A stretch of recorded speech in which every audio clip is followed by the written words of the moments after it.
हमारे बीच में परमेश्वर के दास पास्टर टीफन जी का जोरदार तालियों के साथ हम स्वागत करेंगे। Hallelujah, hallelujah, hallelujah.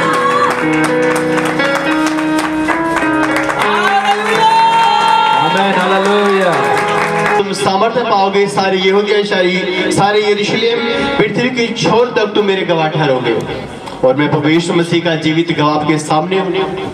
और ध्यान से आप सभी ने सुनना है, जो भी, क्योंकि मेरी जो गवाही है वो विश्वास को दर्शाती मेरी गवाही। जो भी परमेश्वर ने मेरे में कार्य किए, जब पहला कदम हमारे चर्च में टेका था कि अब जीना मरना मसीह में है, तो मेरी गवाही जो है वो एक विश्वास के साथ की है। हालेलुया। क्योंकि जो भी काम मेरे जीवन में परमेश्वर ने किए वो विश्वास के साथ किए हैं। हालेलुया। और यदि आज आपका विश्वास आप लेके आए कि परमेश्वर मुझे चंगा करे, यदि आप बीमार हैं, यदि आप कर्जे में हैं कि परमेश्वर मुझे कर्जे से रिहा करे, यदि आप निसंतान हैं तो यदि आप विश्वास लेके कि परमेश्वर मुझे संतान की आशीष दे, यदि किसी के पास लड़की और लड़का नहीं, वो चाहता कि परमेश्वर मुझे अब इस बार मुझे लड़का दे, या किसी के पास लड़का है वो चाहता कि परमेश्वर मुझे इस बार लड़की दे, तो जो भी आपका विश्वास आज लेके आए तो परमेश्वर आपके विश्वास के अनुसार आपके जीवन में कार्य करेगा। Hallelujah, hallelujah. तो आइए हम प्रार्थना करते हैं पहले, उसके बाद मैं अपनी टेस्टमनी शुरू। आप अपनी दासी के बीच में और इन प्यारे बच्चों विश्वासियों के छोटे से लेकर बड़ों के यीशु मसीह के बीच में आप मुझे लेके यीशु मसीह पिता आपका हृदय से धन्यवाद करता है। और खुदावंद में प्रार्थना करते यीशु मसीह, खुदा जितने भी जन यहाँ पे आए हैं मेरे सामर्थी परमेश्वर, या सेमनार है मेरे सामर्थी परमेश्वर पिता, वरन तेरी आराधना करके छुटकारा पाए मेरे सामर्थी परमेश्वर पिता।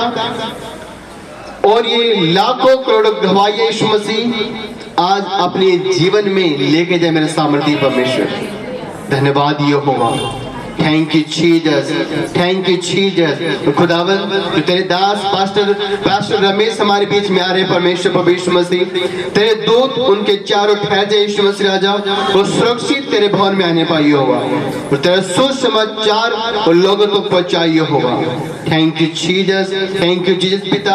खुदावन आज के टेस्ट मनी के द्वारा यीशु मसीह राजा और लाखों करोड़ों रूहों तेरे भंडार में आने वाले बने मेरे सामर्थी परमेश्वर। धन्यवाद खुदावन यीशु मसीह। प्रार्थना प्रभु यीशु मसीह के नाम मांगते हैं, आमीन, आमीन, हालेलुया। तो मैं 2017 और फरवरी में हम मसीह में आए थे। 2015 में मेरी शादी हुई थी और मेरी वाइफ को दुष्ट आत्मा के अटैक थे। और शादी के 2 दिन बाद हमारे साथ वो सीन घटे जो हम फिल्मों में देखते हैं। और मैं भूत प्रेत पे विश्वास नहीं करता था। जब मेरे साथ घटनाएं घटने लगी, जब मुझे भूत प्रेत पे विश्वास हुआ। मेरी शादी के 2 दिन बाद मेरे साथ मेरी वाइफ भेज कर सामान लेके आई। 2015 नवंबर की बात है ये।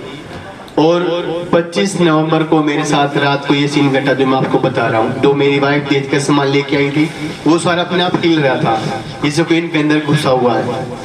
शुरू से मैं अपनी टेस्टमनी आपको बताऊंगा। वो सारा सामान हिल रहा था और हम घबरा गए।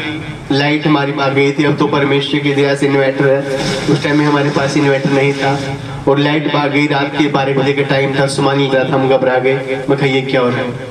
नहीं तो वो जो भूकंप होता है वो भी नहीं आ रहा था, केवल वो सामान हिल रहा था। और मेरी मम्मी ऊपर वाले कमरे में थे, हमारे 2 कमरे के ऊपर एक नीचे। मम्मी को नीचे लेके आए। हम इतना डरे हुए थे कि उस रात मम्मी हमारे पास में सोई। और मम्मी हमारे पास सोई। मेरे नाना भगत थे, झाड़ फूक करने वाले। सुबह हुई, नाना के पास गए। नाना ने बोला भाई कोई बात नहीं, बहू ठीक हो जाएगी, दुष्ट आत्मा है, तुम जो भी तुम्हारी पूजा पाठ है घर का तुम करो, ठीक हो जाएगी। हमने सारे काम किए, परंतु वो बीमार भी रहते थे। टाइफाइड बुखार, खून का इन्फेक्शन, पेट का दर्द उनके शरीर के अंदर रमा हुआ था। वो किसी भी डॉक्टर से जाता नहीं था। चौथी बात, आगे यानी कि बच्चे हमारे नहीं होते थे। और हम ऐसे 15 से लेकर 2017 जनवरी तक, मतलब जनवरी तक 2017 के हम खूब भक्तों के पास भी गए, डॉक्टरों के पास भी गए। भक्तों के पास हम इसलिए क्योंकि मेरी वाइफ को दुष्ट आत्मा के अटैक थे।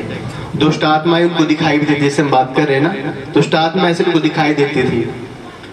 जो कोई बताता भी इसको उस बाबा के पास लेके जाओ, वहां पे लेके जाओ। हम हर एक बगसाने के पास गए, कहीं से मेरी वाइफ का छुटकारा नहीं होता। वो दुष्ट आत्मा ऐसे ऐसे चुटकी बजा के बोलती थी, भक्तों तुम कुछ नहीं कर सकते, वही काम होता था। डॉक्टर के पास जाते थे, जैसे मेरी वाइफ को बच्चे नहीं होते थे, टाइफाइड, पेट का दर्द, इन्फेक्शन नहीं जाता था। डॉक्टर भी अपना इलाज कर करके थक गए थे। डॉक्टर ने जो उनका एक टाइम ऐसा कि जॉब दे दिया था कि रिपोर्ट, बच्चों की रिपोर्ट तो नॉर्मल आती थी कि रिपोर्ट तुम्हारी बहुत अच्छी है, हम तो दवाई देंगे, बाकी ऊपर वाले का काम है। बच्चे भी नहीं होते थे और जो मेरी वाइफ को बीमारियां थी वो भी नहीं जाती थी। और मेरी शादी से पहले भी और शादी के बाद भी मैं चर्च में कभी कभी जाता था मेरी मासूर के साथ में। वो आज मसीह में शायद उनको 15 साल हो गए। मैं वहाँ पे देखता था कि प्रार्थना के द्वारा परमेश्वर दुष्ट आत्माओं को दुष्ट आत्मा से ग्रस्त व्यक्ति को छुटकारा देता है, परमेश्वर बीमारों को चंगा करता है। मैं वहाँ पे देखता था, मेरा थोड़ा थोड़ा विश्वास था। कहते हैं बाइबल में लिखा, यदि तेरा विश्वास राई के दाने के बराबर है तो मैं उसको बढ़ाऊंगा। कहीं ना कहीं थोड़ा थोड़ा मेरा विश्वास परमेश्वर पे था, हाँ ये परमेश्वर प्रार्थना के द्वारा कार्य करता है। पर हमारे घर में मेरी मम्मी मना करती, नहीं हम चर्च में नहीं जाएंगे। और मेरा भी कहीं ना कहीं ये था, हाँ मम्मी तो सही कह रही है, वो तो धर्म हमारा धर्म बदली कर देंगे। परंतु परमेश्वर किसी का धर्म, किसी की जात बदली नहीं करता, वरन परमेश्वर जीवनों को बदलता है। पहले मैं उन मूर्तियों की पूजा करता था जो धरती पे मूर्ति हैं, अब मैं जीवित परमेश्वर की आराधना करता हूँ, उसी की स्तुति करता हूँ। और कहीं ना कहीं मेरा भी था कि हाँ ऐसा होता है। फिर हम चर्च में जाने से, यानी कि चर्च में जाने से हम अपना कदम पीछे मोड़ लेते थे। तकरीबन 2 बार ऐसा हुआ जब मेरी वाइफ को ज़्यादा होता था और रात को हम चलते थे लेके कि चलेंगे आज चर्च में, परमेश्वर ठीक करेगा, पर फिर हम वापस मुड़ जाते थे। पर तीसरी बार जब हमारे हर एक दरवाजे बंद हो गए, फिर मेरी मम्मी को बोला कि अब हमने हर जगह देख लिया है, कहीं से भी कुछ नहीं हो रहा, अब चर्च में चले। और तकरीबन 12-1 बजे का टाइम था रात को, और दिन के 12 बजे के लेकर मेरी वाइफ की तबीयत ज़्यादा कंडीशन खराब थी। गांव का डॉक्टर ने बोल दिया भाई मेरे बस की नहीं, इसको आईसीयू में ले जाओ, पानीपत ले जाओ बड़े हॉस्पिटल में। हमें पता था कि अगर हम इसको लेके जाएंगे पानीपत, और हमारा कर्जा ज़्यादा चढ़ गया था, कभी भक्तों के पास जाके, कभी डॉक्टर के पास जाके, कभी भगत बोलते थे ऐसा करो ऐसा करो, जो भी जितने बोलता था हम सारे काम करते थे। मतलब इतना पूजा पाठ था कि हमारा शादी का कर्जा उतरा नहीं था। मेरी बहन की शादी मेरी इकट्ठी हुई थी, हमारा कर्जा उल्टा डबल हो गया था। और मम्मी भी जब बोली, जो हम तीसरी बार चर्च में गए कि अब तो चर्च में चलेंगे, अब यानी कि जो मेरी वाइफ थी, मेरी मम्मी ने बोला कि अब हमारी वो मरे या जिए, हम जाएंगे ही जाएंगे तो परमेश्वर में ही जाएंगे। हालेलुया। और फर्स्ट बार जो मैं चर्च में एंटर किया था, पूरे विश्वास का कि परमेश्वर इसको चंगा करेगा। और दुष्ट आत्मा बात कर रही थी कि चर्च में भी जाओगे तो वहाँ पे कुछ नहीं है।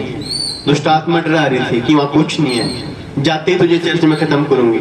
मम्मी बोली मेरी वाइफ को, मुझे भी, कि जब इसको मरना ही है तो परमेश्वर के चरणों में जाके मरेगी। जो मेरी वाइफ को होता कि जो भी बंधन रहते, में पता था कि मसीह के लोग कैसे रहते हैं, हर एक बंधनों से मसीह के लोग आज़ाद रहते हैं, हमें पता था। और हर एक बंधन जो मेरी वाइफ को बंधा हुआ था, ताकि हमने खोल दिए कि हम तो परमेश्वर में ही जाएंगे, ताकि खोल दिए। और जब हम गए परमेश्वर के भवन में, तो दुष्ट आत्मा उसके शरीर में दोबारा वहाँ पे आई नहीं। हालेलुया। वो दुष्ट आत्मा दोबारा उसके शरीर में आई नहीं, बार की बार चलेगी। जबकि वो दुष्ट आत्मा भक्तों के पास जाते थे, वो ऐसे चुटकी बजा के खेलती थी, बोलती तो मेरे कुछ नहीं कर सकते। और जब हम गए थे, क्योंकि बाइबल में जब जहाँ भी यीशु मसीह ने चमत्कार किए, परमेश्वर के विश्वास के अनुसार कार्य किए। हालेलुया। और हमारा विश्वास था कि परमेश्वर इसको चंगा करेगा, क्योंकि मैं वहाँ पे देखता था। हालेलुया। आगे भी हमें टेस्टमनी। और जब हम वहाँ पे गए तो परमेश्वर ने, वो दुष्ट आत्मा आज तक नहीं आई। और वो बीमारियां जो डॉक्टर से जाती नहीं थी, पेट का दर्द, खून का इंफेक्शन और पेट का दर्द, ये जाता नहीं था उनका। चौथी बात, बच्चे नहीं होते थे। बच्चे 2020 में मेरी शादी के 5 साल बाद, हालेलुया, मेरी शादी के 5 साल बाद 17 में हम मसीह में गए। और जब मसीह में गए फिर लोग फिर ताने मारने लगे, अब तो तुमने चर्च में भी जाने लगे, तुमने ये कर दिया वो कर दिया, तुमने अपने ये छोड़ दिए सारे, अभी तुम्हारे बच्चे क्यों नहीं हो रहे। बोले तो अब तो तुम्हारे भूत भी निकल गए। पर जब मेरी वाइफ को लोग ताने मारते थे तो मेरी वाइफ रोकती थी, मेरे ससुराल वाले भी ताने मारते थे, वो भी खुश नहीं थे कि मसीह में चले गए, वो भी ताने मारते थे, अभी तुम्हारे बच्चे क्यों नहीं हो रहे, अभी तुम्हारे बच्चे क्यों नहीं हो रहे। मेरी वाइफ बड़ा रोकती थी, मैं उनको समझाता था कि मगर बाइबल में लिखा कि परमेश्वर ने सारों को दिया बुढ़ापे में, हालेलुया। बाइबल में लिखा परमेश्वर ने हन्नों को दिया। और भी टेस्टमनी हम चर्च में सुनते थे, जब परमेश्वर इनके जन्म में कार्य किया तो परमेश्वर हमारे में भी कार्य करेगा, हालेलुया। और डेली हम प्रार्थना करते थे, मैं मेरी वाइफ के पेट पे हाथ रख के कि परमेश्वर गर्भ का फल यहोवा तेरी ओर से है और तू अपने वचन को पूरा कर परमेश्वर पिता। एक टाइम आया कि परमेश्वर ने बगैर दवाई के मेरी वाइफ को परमेश्वर ने संतान की आशीष दी। 2020 में मेरी गुड़िया हुई, मेरे पास एक गुड़िया है जो भी 5 साल में लग रही, और परमेश्वर ने बगैर दवाई के दी, क्योंकि हम बच्चों की दवाई ले लेके हम थक गए थे, हालेलुया। और अभी दूसरा बच्चा मेरी वाइफ को होने वाला है, अभी बस 10 या 15 दिन उसके बच्चे हैं डिलीवरी होने में, जो कि परमेश्वर दूसरा बच्चा भी परमेश्वर ने मेरी वाइफ को बगैर दवाई के दिया, हालेलुया। क्योंकि जब मेरी गुड़िया 5 साल में अभी जैसे लग रही है तो लोग में बोलते थे भाई एक बार डॉक्टर से दिखा लो, क्या पता क्यों नहीं बच्चा दूसरा कंसीव हो रहा। हम बोले नहीं, परमेश्वर ने पहला बच्चा बगैर दवाई के दे रखा, परमेश्वर दूसरा बच्चा बगैर दवाई के देगा, हालेलुया। और एक समय आया परमेश्वर ने अपने वचन को पूरा किया, हालेलुया। और जैसे कि मैं आपको बता, मेरी मम्मी हमारे घर में मना करते थे चर्च में जाने से। मेरी मम्मी के दिनों में परमेश्वर ने कार्य किया। मेरी मम्मी के पेट में दर्द रहता था, उनके जो मेंसेज होते हैं टाइम से पहले बंद हो गए थे। एक तो उम्र के हिसाब से होते हैं, जो अपनी बहनें यहाँ पे बैठी उनको पता है, और उनके टाइम से पहले बंद हो गए थे। महाराज अंग्रेज हॉस्पिटल है देवी मंदिर के पास, वहाँ से उनका इलाज चला, परंतु उनको आराम नहीं होता था, उनके पेट में दर्द रहता था, इतना पैन रहता था। जब उनका पेट में दर्द होता था तो 3-4 दिन वो घर रहते थे और कोई भी काम नहीं कर पाते थे। पर जब हम मसीह में गए उसके 2 साल बाद ही परमेश्वर ने चंगा किया, हालेलुया। वो दोबारा से उनके आए रेगुलर हर महीने, और उनका जो बीमारी थी निकली। फिर थोड़े टाइम के बाद उनको दर्द नहीं लगा पेट में, एक बार ठीक हो गए वो। फिर एनसी है, एनसी हॉस्पिटल नौलथा में, पता होगा सभी को, नौलथा में एनसी कॉलेज हॉस्पिटल है, वहाँ पे मेरे मम्मी का फिर हमने इलाज करवाया। वो बोले बच्चेदानी निकालनी पड़ेगी। मम्मी घबरा गई कि ये क्या हो गया, मैंने तो कभी कोई ऑपरेशन करवाया ही नहीं, मैं नहीं करवाऊंगा। मैं कोई बात नहीं, परमेश्वर से प्रार्थना करेंगे। और परमेश्वर ने उस ऑपरेशन को कैंसिल करवाया, हालेलुया। दूसरा ऑपरेशन परमेश्वर ने मेरी मम्मी का करवाया गोड्डों का। डॉक्टर ने बोले थे कि 2 लाख रुपए लगेंगे और गोड्डों का ऑपरेशन होगा, गोड्डे चेंज होंगे, और फिर भी पूरी उम्र दवाई खानी पड़ेगी। मम्मी फिर घबराई कि मैं नहीं करवाऊंगी। फिर परमेश्वर से प्रार्थना की और परमेश्वर ने उनको चंगा किया।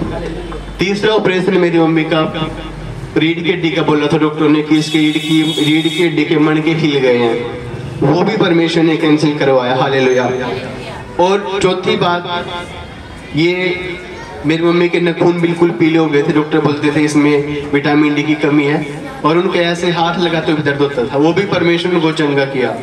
और एक 5 साल से मेरी मम्मी के यहाँ गर्दन पे दाग था इतना बड़ा, वो भी परमेश्वर ने प्रार्थना के द्वारा, जो ऑयल होता है प्रार्थना का, उसके द्वारा परमेश्वर उसको चंगा किया, हालेलुया, हालेलुया, हालेलुया। परमेश्वर महान है। यदि आप विश्वास के साथ आज यहाँ पे बैठे हैं परमेश्वर के भवन में, yes, hallelujah, thank you Jesus, तो परमेश्वर आपके जिनमें भी कार्य करे, हालेलुया। पर परमेश्वर के दास के लिए जोरदार तालियों को बजाएंगे। Thank you Jesus, thank you Jesus. आइए परमेश्वर के दास का स्वागत करेंगे, जोरदार तालियां बजाइए, जोरदार। सही में परमेश्वर धर्म ने जीवन को बदलता है। परमेश्वर जीवन को बदलना ये कि जिस गंदगी में, जिस पाप में, जिस बुरी चीजों में वे थे, उन चीजों से परमेश्वर उन्हें निकाल लाया और उन्हें एक अच्छा जीवन, एक अच्छी राह दिखाई परमेश्वर ने कि कैसे उन्हें जीना चाहिए। कि जिस राह पे वे चल रहे थे, जिस गलत जीवन से वे चल रहे थे, उस गलत जीवन को छोड़कर एक अच्छी जिंदगी जिए। Thank you Jesus.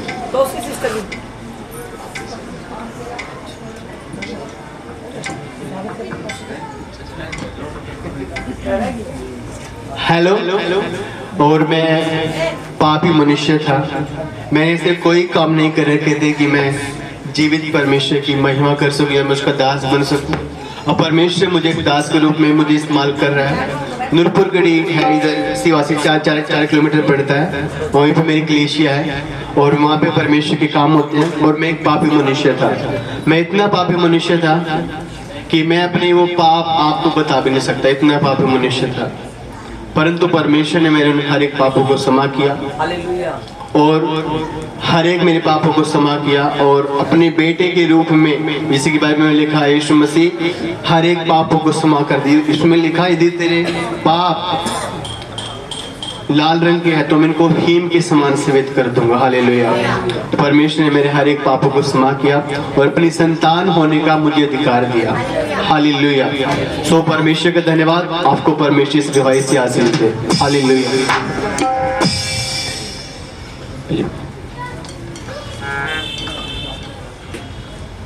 हालेलुया। आइए परमेश्वर के दास पास्टर दीपक मसीह जी का स्वागत करेंगे, जोरदार ताली बजाएं। Thank you Jesus. हालेलुया। भाई आशीष ताली बजाइए। Thank you Jesus. आज आप सबने अपने दिल में बड़े बड़े कार्य हो। परमेश्वर ने कहा तू मेरी महिमा को देखेगी। अभी परमेश्वर के दास हमारे बीच में होंगे, परमेश्वर का वचन लेके, और परमेश्वर के दास की गवाही से किसने आशीष को पाया। जब हम परमेश्वर में चलते हैं, जब हम परमेश्वर में बढ़ते हैं, तो बीमारियां दुख के साथ भी जब छुटकारा भी पा जाते हैं, तो देखो लोग कैसे ताना देते हैं कि अभी तक भी आप मसीह में आके अभी तक भी आपको बच्चा नहीं हुआ। कितने दुखों के साथ, कितनी परेशानियों के साथ भी वो परमेश्वर का धन्यवाद करते रहे, और आज परमेश्वर ने उन्हें 2 बच्चों से ब्लेस करा। सारी महिमा हम परमेश्वर को देंगे तालियों के साथ। कि परमेश्वर आपके घर को हरा भरा करे, और आज के दिन परमेश्वर आपके जीवन से यीशु मसीह पैदा हो, जो बहने जिनको परमेश्वर हरा भरा करे परमेश्वर, क्योंकि प्रभु का वचन बोलता है कि यहोवा का फल परमेश्वर आपके जीवन में डाले, और उन जिन बहनों के पास बच्चे नहीं उन्हें ब्लेस करे यीशु मसीह के नाम से। हालेलुया।